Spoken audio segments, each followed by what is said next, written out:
This is the J. Scott Outdoors podcast on Western big game hunting and fishing, brought to you by GoHunt.com Insider. Research faster, hunt more. Go to GoHunt.com/insider and join today. I'm your host, Jay Scott, and I live and breathe hunting and fishing, spending half the year in the field experiencing God's creation. I hope you'll enjoy hearing about our adventures.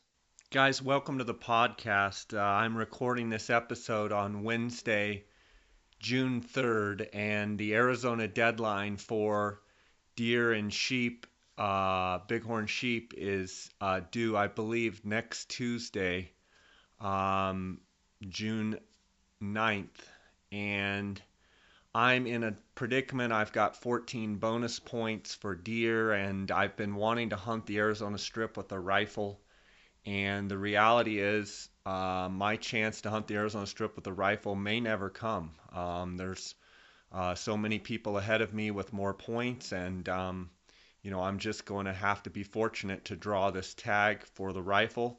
And this episode, we're going to talk with Matt Schimberg about archery strip hunting, hunting 13A and 13B with the archery equipment. And although I am an archer, I would rather hunt the Arizona Strip one time with a rifle and then apply for the archery every hunt thereafter. But if I apply for the archery strip tag and draw the tag, I probably will never have a chance to draw the rifle tag unless it's just, completely random. So that's the dilemma I'm in right now. I'm actually recording this episode. We arrived in our place in Colorado, up here in the Roaring Fork Valley, near Carbondale, Colorado, and I'm overlooking the Roaring Fork River here, and it's chocolate milk. It's come up 1,000 CFS in 2 days, and actually, the last couple days I ran over to Flaming Gorge and stayed at the Flaming Gorge Resort there in Utah, and went fishing with a friend of mine, Danny and Eldine, and the cicadas were just getting started over there, and we did catch some fish on cicadas, but I've seen it better. It was the flows, I want to say, were down around 1,500 CFS. The water was clear. They had just done their spring flush. The fish looked very healthy. We had pretty good conditions, but I just think the cicadas, they were in the first 2 miles of the A section. And then as we got further down the river, the fish were a little bit more picky. So here in another couple weeks, I think once the cicadas have a chance to really emerge and take hold, I think we'll head back over there and make another trip. I want to thank you guys for all your support of this podcast. Quite honestly, the response has been just completely overwhelming. I get so much feedback on email. If you want to send me an email, jscottoutdoors@gmail.com. Just get incredible responses on the email. Get great reviews on iTunes. If you haven't given us a rating or review, you can go on iTunes, give us a 5-star rating, and give us some positive comments. Just had some incredible feedback. I get text messages every day. I get emails, I get phone calls, and quite honestly, it's just it's very very overwhelming. It's humbling. I just want to thank you guys for all of your support that you guys show to me and this podcast. And if you don't know, we have an Instagram page, J Scott. You can follow at J Scott Outdoors. My associate Dar Colburn, DarColburn. You can follow on our Facebook page, J Scott Outdoors. We have a great YouTube channel. I believe we have 1,430 subscribers, and we have 1,000,004 or 1,000,005 views now. And a lot of our hunts and a lot of our adventures are on our YouTube channel. And we've had it going, I want to say, since 2008 or 9. So there's a lot of stuff, even back from from years ago that you guys might find interesting. And I just want to thank you guys for all your support. And I'm going to really make an effort here this summer to put the pedal down on this podcast and try and bring the best content that I can. I know we're all getting excited for the upcoming seasons. I've got an archery elk hunter in Unit 9. He's from Oregon, and I'm just really excited for Unit 9 this year. The moisture is looking like the timing has shaped up that it's going to be a phenomenal year for antler growth, both for deer and for elk. So I'm excited to get back into Unit 9 and chase some bugling bulls. And I want to hear from you guys, hunts that you guys have going. Send me an email. Send me a message through Facebook or Instagram. And so on this podcast, we're just going to really dive into all of our Western big game hunting. We're going to have quite a few fly fishing episodes and some other fishing episodes as well. But we're all getting prepared. The summertime is when we, get fired up. We're shooting our bows, shooting our rifles, exercising and getting ready for fall season. So I want to go over a few reviews here that we've gotten on iTunes, and like I said, the response has just been overwhelming. Here's a response: love the podcast, keep it going. Keep them coming. Here's another one: nice to hear a podcast focused on Western hunting. Great local info. That guy 33 says, love the show, keep it coming. JB 2012 says, very good information, lots of great tips for guys looking to start hunting big game in the West. I look forward to each episode. Let's see, there's more here. Huntsmith Films, excellent, well-rounded group who are passionate about what they do. JD says, I've been a big fan of Dar and Jace for quite a few years. Love the content and interviews. Keep it up. It's Ty Dominguez. Get your notebook out and get after it. I'm an alcoholic and love learning new tactics. So just some awesome feedback from you guys, the listeners. I really appreciate it. We have had some, for Ty Dominguez here, obviously we've had some unbelievable elk episodes with Corey Jacobson on elk calling, and Steve Chappell and Brendan Burns and Casey Brooks, and just had some great episodes on elk hunting. And I'm gonna make it a point here to really put the pedal down and keep some great stuff coming. I already have recorded some great episodes and can't wait to share them with you. So guys, just thank you out there, and I look forward to diving into this episode on the Arizona Strip. And until next time, guys, God bless. Welcome to the J. Scott Outdoors podcast. Today we have a very special guest. We have Matt Schimberg of A3 Trophy Hunts, and Matt has been with us before on the podcast with his partners Jay Lopeman and Chad Roten, and in that podcast episode we talked a lot about Arizona elk and Arizona deer. Today specifically we're going to talk with Matt with A3 about archery deer hunt on the Strip in units 13A and 13B.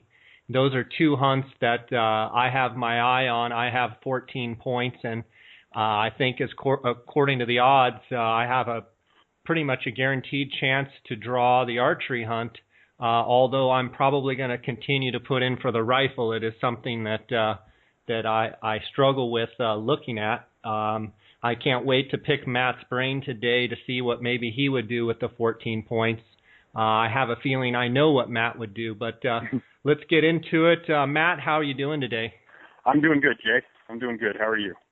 I'm doing fantastic. Let's talk first about what do the conditions look like on the Strip and the moisture levels and such compared to other years. How do you see it shaping up? Well, it is shaping up to be a year to remember, I'm confident. It all started last year with the fantastic monsoon season that we had that got everything the deer in the country as healthy as it could be, then through a mild winter, and then we did have some moisture in the late winter, early spring, but here about the last month, we've just had an enormous amount of rain that's actually very unseasonable. It's Arizona, northern Arizona usually dries up about the end of April, and then it's pretty dry and droughty and windy through May and June, and then it starts back up. Excuse me. 1st of July. But we've got they say it's the El Nino weather pattern on us. That ocean's warmed up off the Pacific coast, and it's got that jet stream coming right across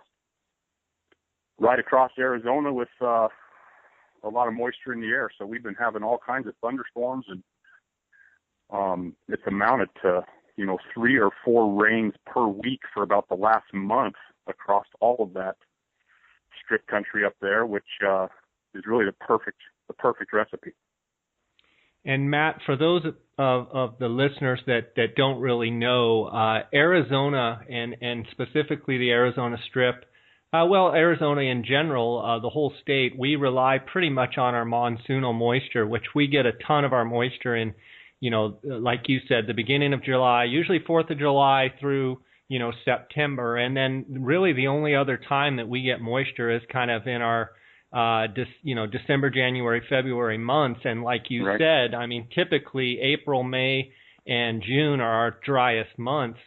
So with what you're saying in the last month and a half with having lots of moisture and timely storms, a couple storms a week, do you anticipate that the antler growth, that nutritionally that the deer will just be feeling that much better and that they will be at absolute maximum capacity on the antlers, or is there any variable that you think may keep them from being at complete top max form?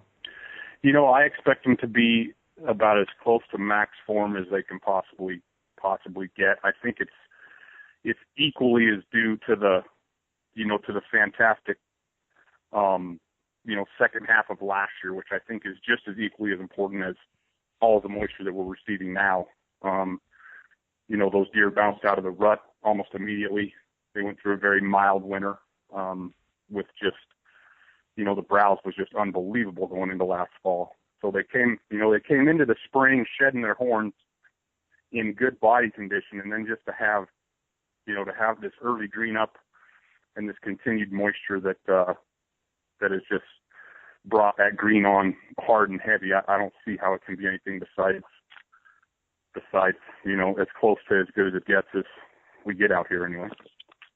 How do you feel like the holdover bucks from last year, as far as I know you guys killed some giants last year, but how do you feel the new crop is coming into? I guess my point is, do we have a real good, bumper, great crop of bucks that, given the right conditions, could blow up, or do you feel like just an average crop of bucks?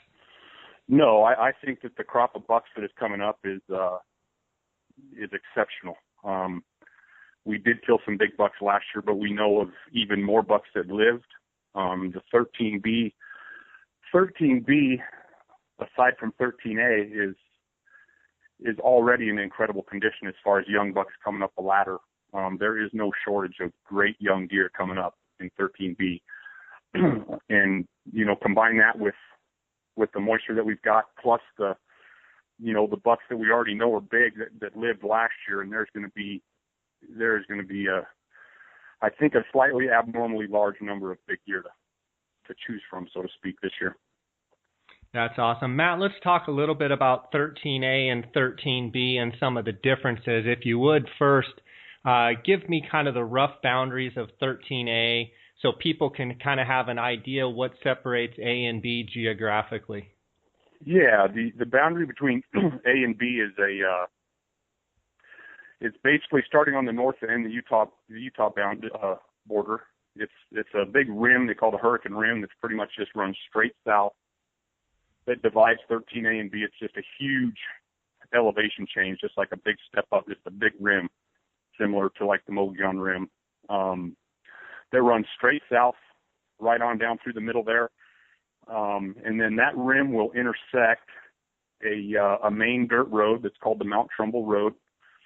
That road comes off of the rim from 13A down into 13B. And where that road intersects the rim, the unit boundary then becomes the road. And the main road continues southbound. That is the boundary. And then where that main road crosses what they call Cold Springs Wash, then it's the wash bed that becomes the actual boundary between 13A and B. And then where Cold Springs Wash joins Whitmore Wash, then it's the boundary between the two units is Whitmore Wash, continuing southbound down to the Grand Canyon National Park boundary. Okay, and then 13A on the east end goes over to close to Fredonia, is that right? And over there by what's the east boundary there?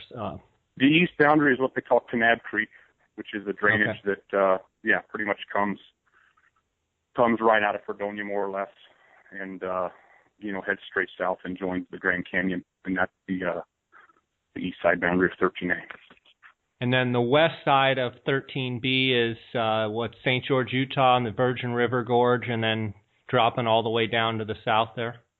Yeah, it's the west boundary is actually the Nevada state line, is the whole western boundary, and the northern boundary is the Utah line.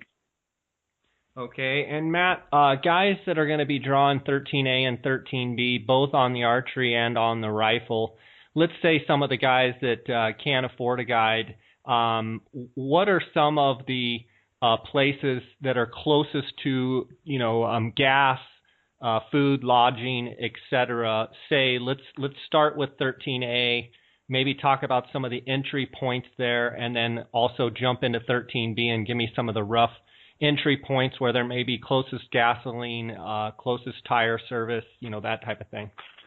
Yeah, starting on the east side, on the northern end of 13A, you have the small town of Fredonia, which is also pretty much conjoined to Kanab, Utah. And they have got anything that anybody would need, from gas to groceries to auto repair, tire repair, pretty much about everything that you need. They got a limited supply of sporting goods, but pretty much everything you need: hotels, motels. So going west from Fredonia, the next, and there's a point of entry just west of Fredonia. There's a main point of entry going down into 13A.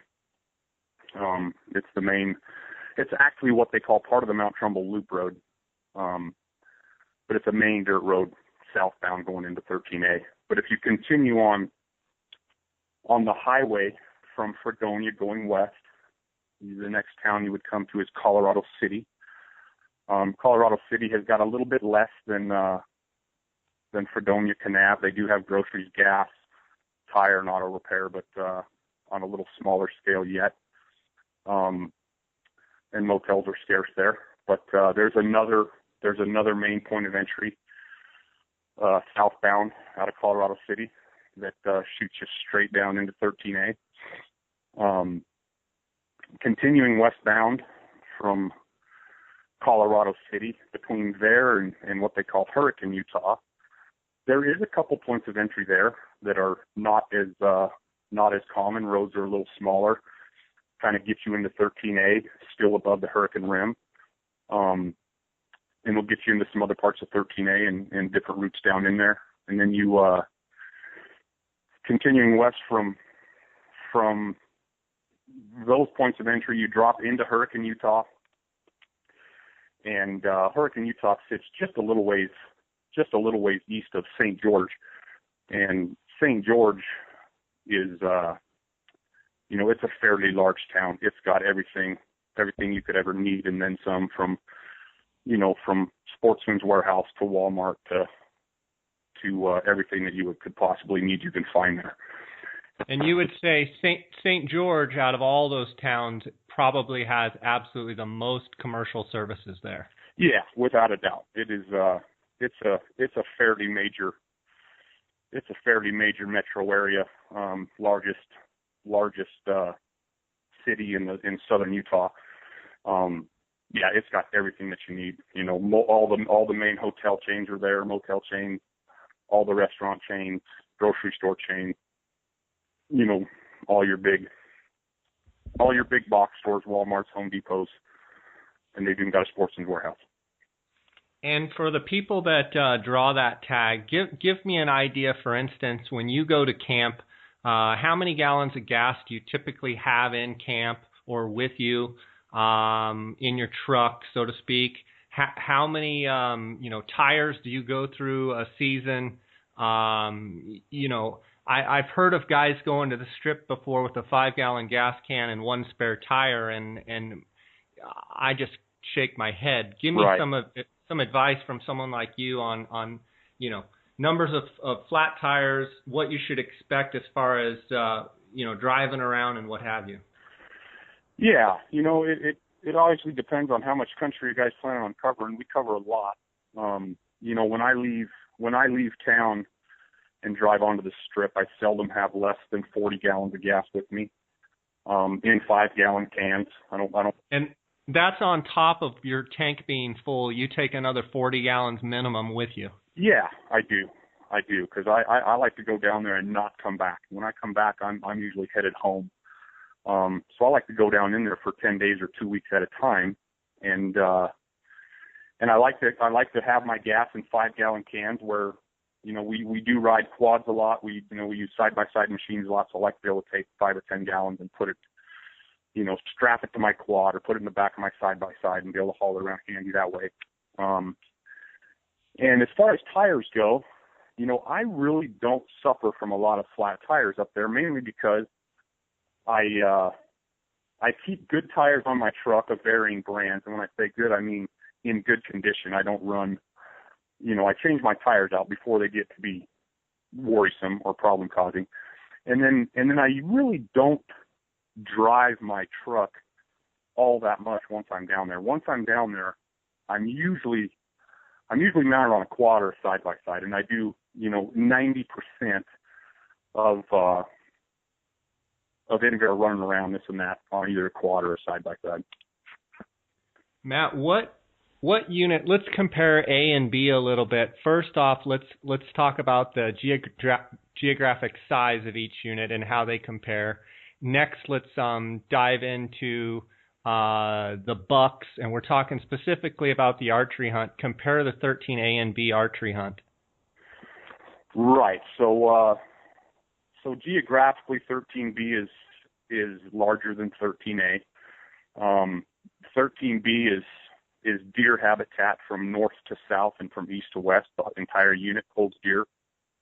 13A, on the other hand, is on top of being a smaller unit, there's a good portion of 13A that holds no deer, which is basically the whole center part of the unit is more or less just open grassland, antelope type country that really holds no deer. I've seen deer passing through it in years past, but as far as huntable numbers of deer or anything resident out there's really nothing.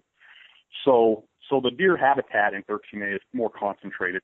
So overall, just looking at it from the amount of deer habitat, 13A's really got only about a third of the deer habitat in it that 13B does. So it's pretty heavily weighted to the 13B side that way.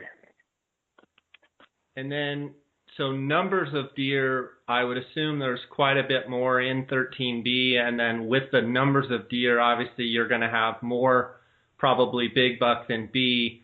As a general rule of thumb, if you went and just gathered every deer up, you'd probably have twice as many deer in B, and then you'd probably have twice as many big bucks. Is that a safe assumption? Yeah, I think that is pretty accurate. There's been years in the past when 13A kind of overshadowed B as far as what was harvested, in a particular season. But on average, year to year, I think you're pretty correct there. You're gonna have a lot more deer overall and a lot more big bucks to choose from in 13B. And I believe, I don't have the regs in front of me, but I believe there's 30 archery tags in B and 25 in A. How does the hunting pressure compare on the archery hunt from unit to unit? It's actually quite different. It's 13A for all the reasons I just listed. The deer are more concentrated and hence are the hunters. So both the archery and the rifle hunts in 13A are usually, as a rule, not always, but usually there's more competition for the bucks that we're after. We occasionally find some bucks in 13A that are kind of out in the fringe country or kind of out in some of the ugly, nasty stuff that nobody really wants to go mess with. But as a rule, yeah, hunting pressure is usually quite a bit more severe in 13A than B. And 13B does have its areas where the pressure is concentrated. There's a number of names that are popular that people just go scout and hunt just based on reputation and stories and things they hear. So there's areas in 13B where the hunter pressure can be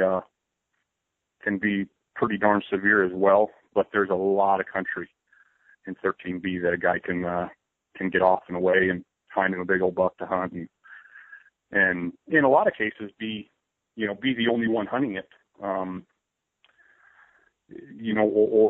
see very few people. Yeah, and how much of that where you decide to put your clients, Matt? Well, I guess first of all, do you guide both A and B? Do you typically have as many hunters in B as you do in A, or is it vary from year to year? And how do you what is your main style of scouting in order to figure out where to put your clients year in and year out on those bucks? Right. As it pertains to the archery hunt, we usually have 2 to 3 archers per unit. Usually 2. There's been years in the past where we've had 3. The tags are so limited on the archery hunt that there's just usually not a lot of we just don't get a lot of calls for the archery hunt just because the tag numbers are so low. So it's usually 2 to 3 in each unit for the archery hunt. The main tactics that we use to scout are, we obviously use trail cameras to as much as we can. But probably our biggest scouting weapon is just man hours on the ground. And that's myself. That's some of these guys that work with us that it's literally our full-time job up there all summer. We live there and we just follow these bucks around. We glass for them. We spotlight for them at night legally. We track them. We do really whatever we can. We used to fly. Years past, we used to fly to scout. We've stopped doing that.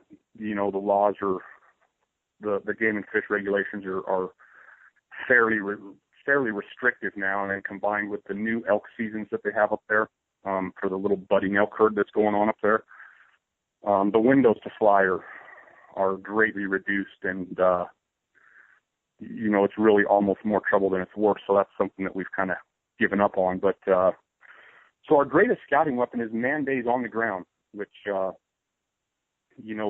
never a substitute for that. And in years like this, where we're receiving all this rain, and and according to the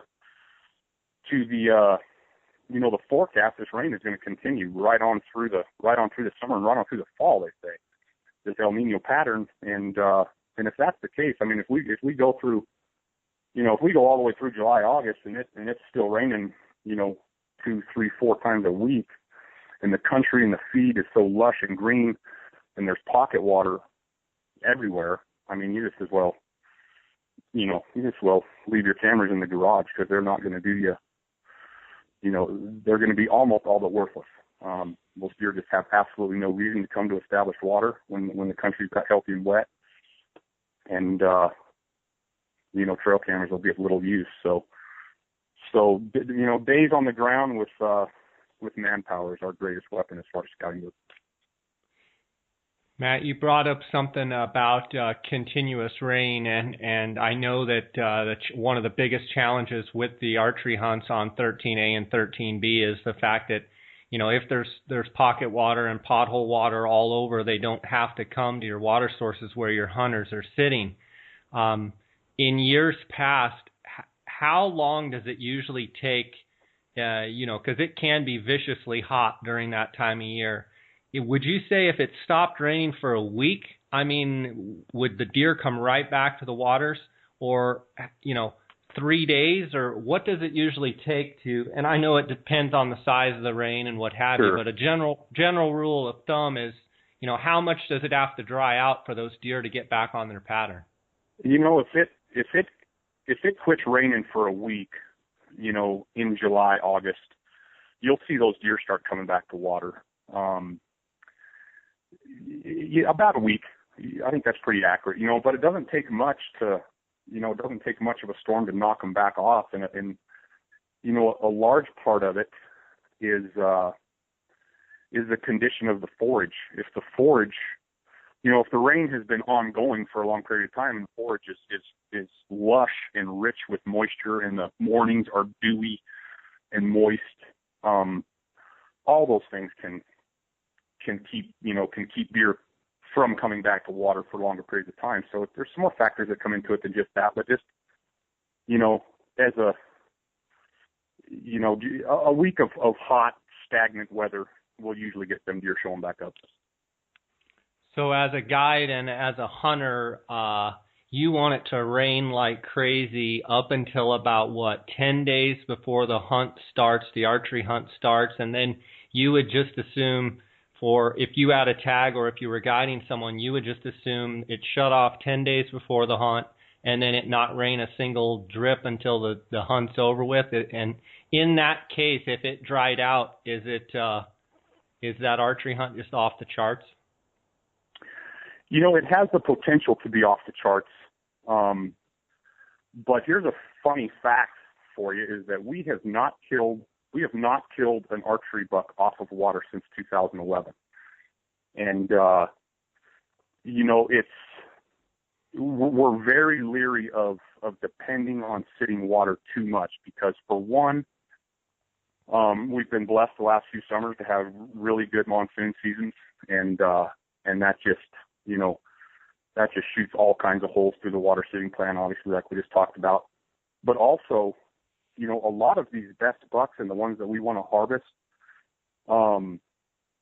water more at night than they do during the day, and if you've been, following that buck all summer, so to speak, and have no record of him watering in the daylight, it obviously makes no sense to sit water no matter how dry it is. So we kind of just tailor each, we choose the bucks that we want to hunt. And, and there's a lot that goes into that as well. But, but we never, if we can sit water for them and we think we can kill them that way, absolutely we will sit water. But more often than not, we wind up having to go and spot that thing and stalk him and kill him out there on the ground somewhere versus sit in the water. That's the way it played out for us, combined with, with the wet monsoon season that we've been having. It's just made, water hole sitting overall just pretty doggone slow.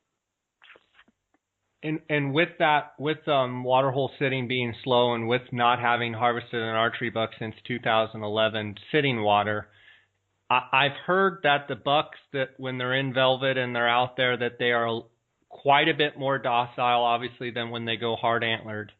Talk to me about the stalking situation and conditions, and if you bump a buck, is he gone? Can you usually relocate him? Talk about some of the strategies with stalking, and how aggressive do you get, and do you worry about bumping? And have you seen circumstances where they just go bye-bye, or do they typically circle back and the next day you can find them off those same type of knobs or something? Right. Yeah, I mean, we, in a perfect situation, everybody wants to climb up on the knob and glass the buck up in a real stalkable area and slip on down there and arrow him, or watch him bed somewhere where you can, have a spotter on the hill and have all day to work and do your deal. And it's, it really seldom does it work out that way.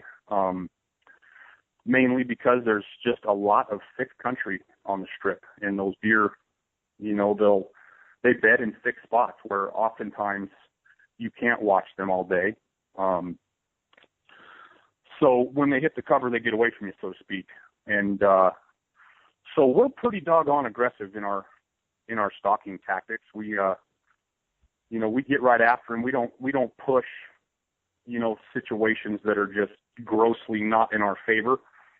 Because we don't want to bump a big old deer that we're trying to kill if there's only a 5% chance we're going to get a shot at him anyway. But we do push it probably more than most to get shot opportunities, just because when we're hunting with these guys, I always hear that clock ticking in the back of my head, and it's a countdown. I mean, from opening day on day one, the clock is ticking. It's a countdown, and it's if you see that buck and you get a visual on him, which can be a luxury in itself. A lot of these big old bucks, you need to do everything you can to create an opportunity out of that. And so we're not overly cautious. We don't do a lot of back out and come back tomorrow or wait till we find them in a better spot. We'll get right after them, but we don't push situations that are completely hopeless. And then one thing that keeps us on deer up there, or keeps us on the bucks that we want to kill, even if we bump them, inevitably we bump these deer around, and they're hard to kill with a bow. They're hard to stalk with a bow, and usually it takes, can take multiple tries. So we do a lot of tracking. During that archery hunt time, it's obviously hot. It's August, early September, and if you jump a buck or bump a buck that time of year, they don't generally travel as far as a lot of guys think they do. They rely more on hiding than they do traveling to get away. So if we bump a buck, we'll get on his tracks, and we'll follow his tracks until we have a reasonable idea of where he is again. If we can glass him back up, we will. So we'll, if we track him from across two canyons and we find a patch of trees where his tracks go into, and we can't find him, we might make the circle the whole thing, see if he left. And we just keep narrowing down this piece of country where he's at.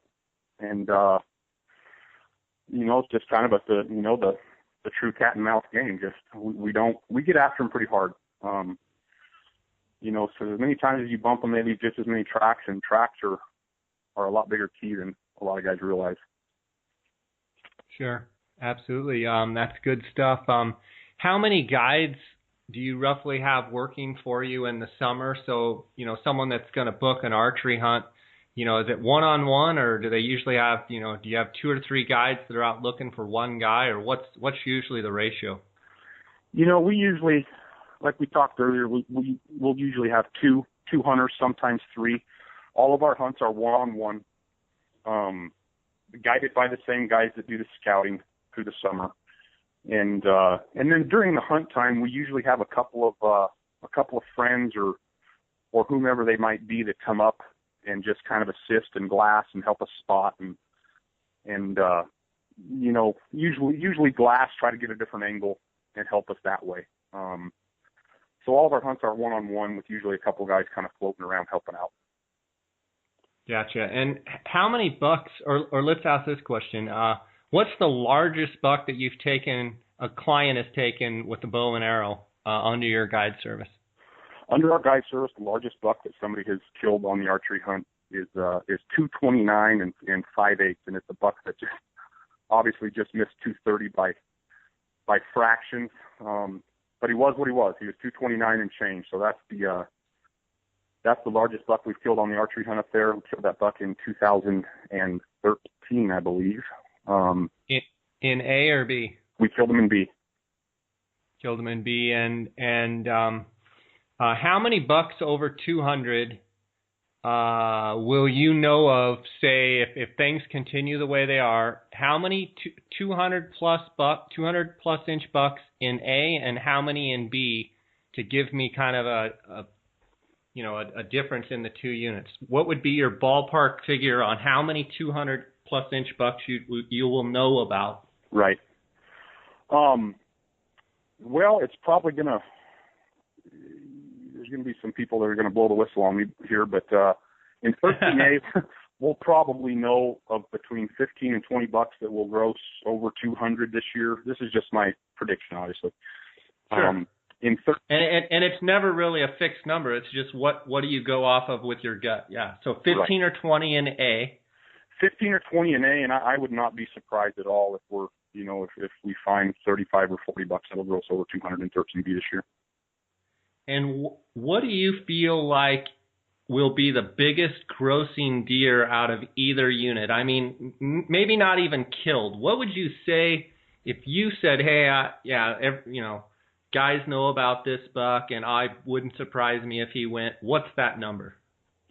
I think that combining both the units, and keeping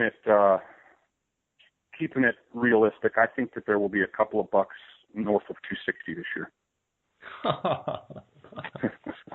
Good night. That is incredible. Granted, there, a lion hadn't killed him, which is always a possibility. Sure. Matt, why are there, coming from someone that I've been to the Strip just a couple times, but I have very limited knowledge up there, but you hear so many stories about the Strip and horror stories, quote unquote, and why does that area produce that type of banter or chatter, so to speak? What's your take on that? And I'm going to assume that you're talking about guys that go up there and have disappointing hunts. Yeah, I mean, you hear about guys talking about, fights over water holes and, right. Guides that think they own the country and, just stuff. What's your general feeling on why that happens? If I had to take a guess at that, I would think that your average do-it-yourself hunter that finally draws his Strip archery tag and goes up there, and starts scouting around. He gets his maps, he locates some water sources, he starts getting out and around and scouting. The Strip is an extremely competitive place. It's the best deer hunt on the face of the planet. I mean, there's not one better anywhere, and everybody knows it. And so it's extremely competitive, not only amongst just the do-it-yourself guys that draw tags, but also the outfitting services up there. Everybody uses trail cameras in this day and age, and so your do-it-yourself guy that heads up there and starts scouting around, starts looking at some of these waters and pulling up and seeing, multiple cameras on every water and lots of guys out and around and blinds that show up on water holes, ridiculously early before the hunt starts. As it pertains to the archery, and I think that probably has a lot to do with it. They kind of feel like, Jiminy Christmas, how do I, where do I go? How do I fit into this? And how do I compete with this? And that's, with hunters that I have talked to up there during the course of the hunts that are disappointed or the hunt's not going the way they wished it would. That's usually a large part of it, is that, people take these hunts extremely seriously for obvious reasons and put an enormous amount of time and effort into them. And I think a lot of guys are unprepared for that when they get there. And I think that probably has a lot to do with people that have, disappointing stories. The hunt doesn't go the way they wish. I think another part of it is that people will get a false impression of what that place is like. Due largely in part to all the press that it gets in the magazines that got all these bucks in them. And, even guys like me that are, touting how many bucks over 200 that there's going to be, they get this impression in their mind that, okay, I drew my tag. I mean, I'm going to go up there and, choose what buck I want. And, the rest of this is easy. And nothing could be further from the truth. That place is gigantic. That country is huge. Even if there is, 40 bucks that gross over 200 on 13B, those deer will be spread out through a piece of country that's, very close to 100 miles long north to south and 35 or 40 miles wide. So So they're well dispersed. They're not nearly as easy to find as a lot of people think they are. More and more people use cameras these days. So, even the do-it-yourself hunters, so they'll put their cameras up. They will get pictures of these big old bucks. But still, that is just a small piece of the puzzle. I mean, virtually anybody can go put up a camera and get pictures of these deer, and people do. But finding them and killing them with a bow is a whole, entirely another venture. So I think probably all those factors probably come into play as far as people having a nightmare type scenario. Absolutely. And Matt, right now, what are the bucks? I mean, are they just getting to their G2s, or where are they at in their antler structure right now? Yeah, they're just, they'll be between their eye guards and their G2s right now. They'll have, the big ones will be, have 10 or 12 inches of horn out their head. The younger bucks will have 5 or 6 inches out their head, growing, obviously growing fast every day, but, it won't be but another 10 days or so, and pretty much everything will be forking off the G2s and starting to pack it on. When do you get, first of all, how many trail cameras do you run on average? And when will you put the cameras out? Are they already out? When will they be in full force if they're not already out? We've got some of them out already. The rest of them will be out in full force by about June 15th. And, the numbers of cameras that we run, it varies greatly from year to year, mainly because there's years when a lot of the dirt tanks, the dirt cattle ponds have got water, the potholes have got water, and then there's a lot of years that they don't. So it can vary by quite a margin. We run a lot. We on 13B we'll run roughly about 100, some years more. On 13A, roughly about 80, some years more. Yeah. Okay. And then do you notice throughout the summer, is there a time when those deer just kind of change their pattern? I mean, obviously because of the rain, but is there anything else that will cause those deer to change their pattern, such as, big 4th of July weekends or things where people are up there moving around? Do you actually see those deer changing, or do they just come in at night and they're still right there? Yeah. I mean, there's, at least in my experience, there's very, very little that actually makes a deer change location, outside of like the rut. But so people pressure, there's some areas in 13A, there's an area in 13A, the Mount Logan area. There's a huge, it's a family reunion actually each year out there that, is just an enormous event. I mean, several hundred people, show up to this thing every single year. And, there's just an enormous amount of running around that weekend, and that kind of shuts things down in a small little area up there. But as a whole, the traffic, the people traffic and doesn't affect those deer much in the summer. As we roll through the summer, as we roll towards the end of the archery hunt, and some of those bucks start rubbing their velvet off, that can switch them up a little bit. Every buck is kind of an individual. Some of them it doesn't affect at all, and other ones it might be the last time you see them for the rest of the year. But as a whole, not really. Nothing really drastically changes it too much until they start thinking about does. Late October, November-ish. That really makes them pick up and change.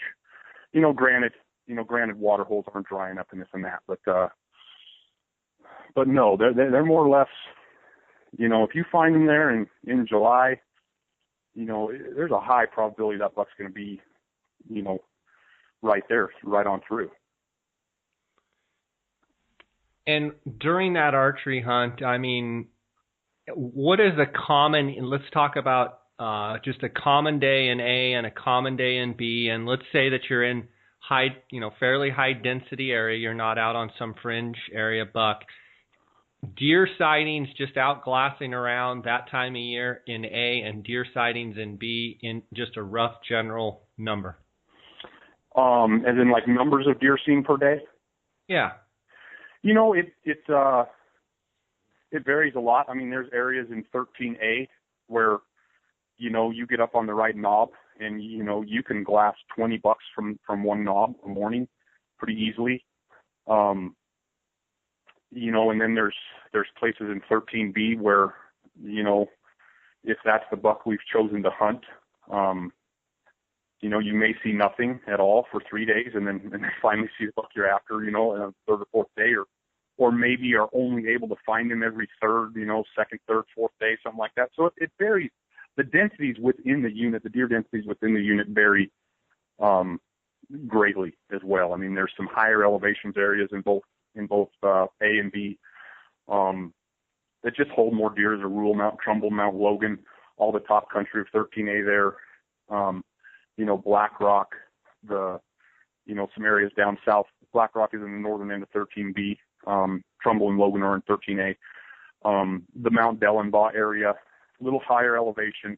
You know, you get into more oaks and some pines and just a little bit lusher country, and you know, does congregate there, and there's just, you know, so that, and then there's a lot of areas where that, you know, that density just sends out to downright next to nothing.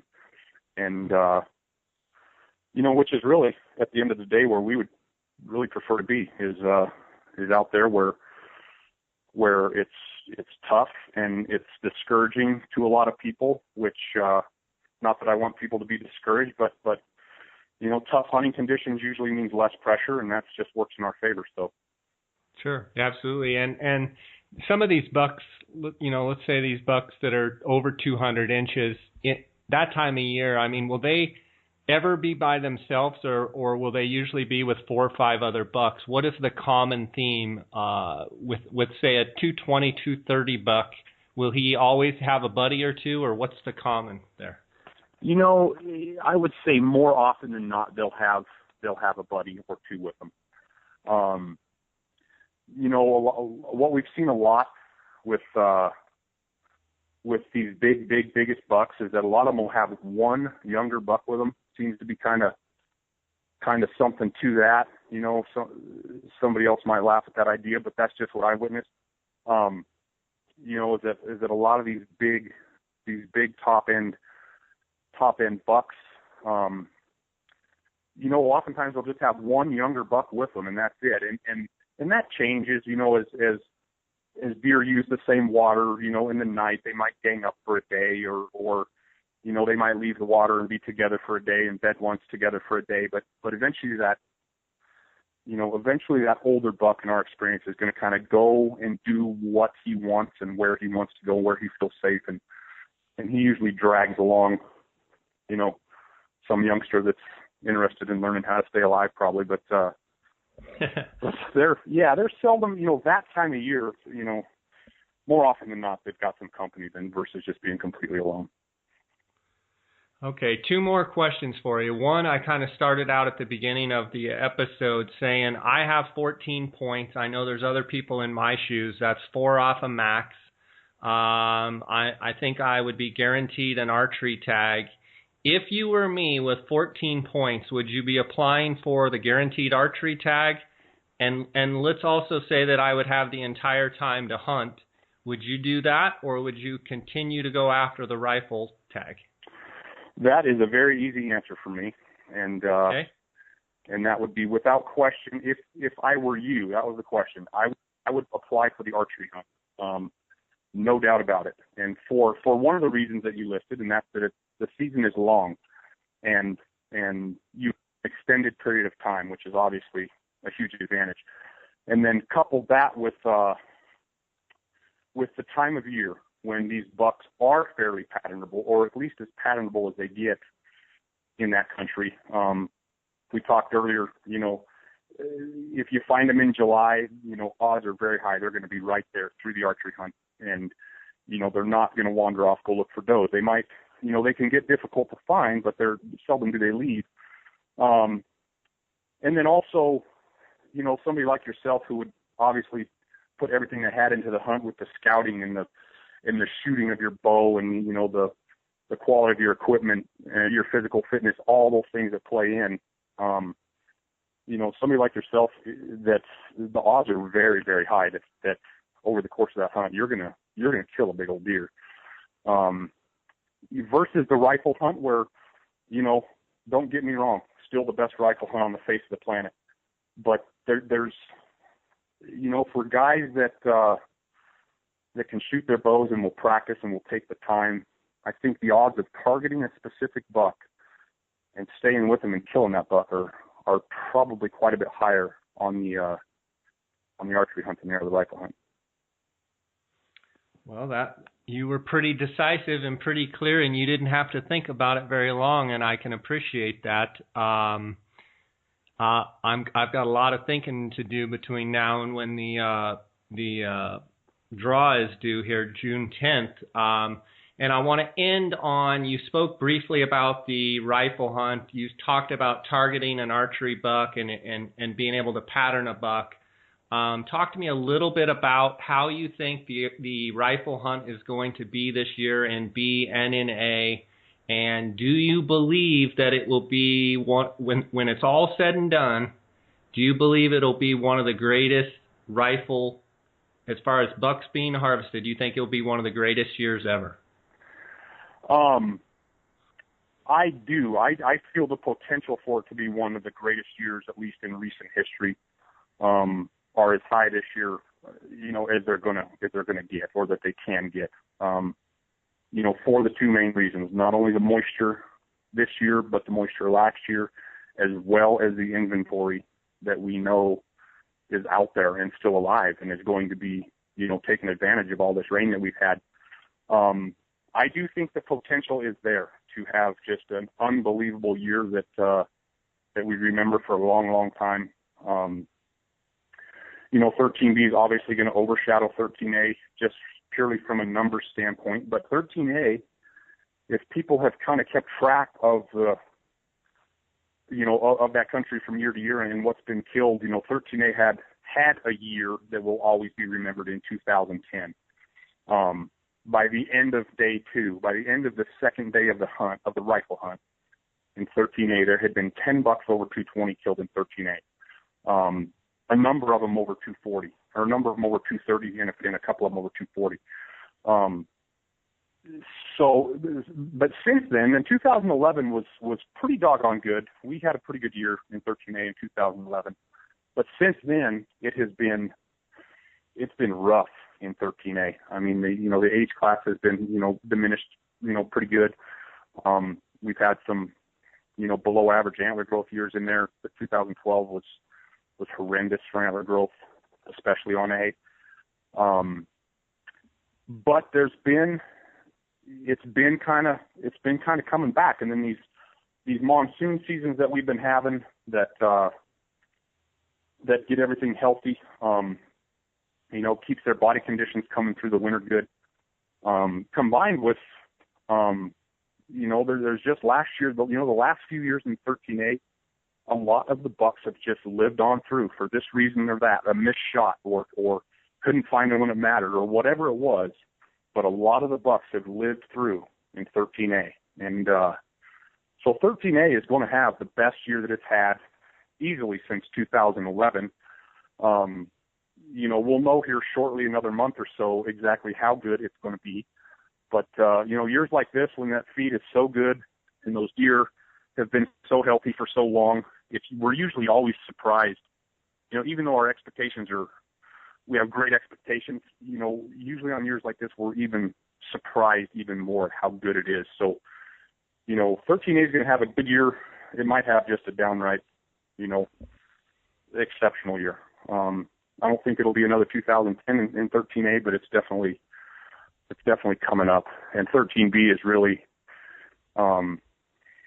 you know, guys can say what they will, but I feel that the unit is about as loaded with big deer as a guy could ever hope for. Well, there you have it, folks. 13A, 13B facts from one of the best. Matt, I want to thank you for being on the show today. I want to make sure you have a good chance for people to know how to get a hold of you. Can you tell the listeners how they can reach you if they want to talk more about the Arizona Strip?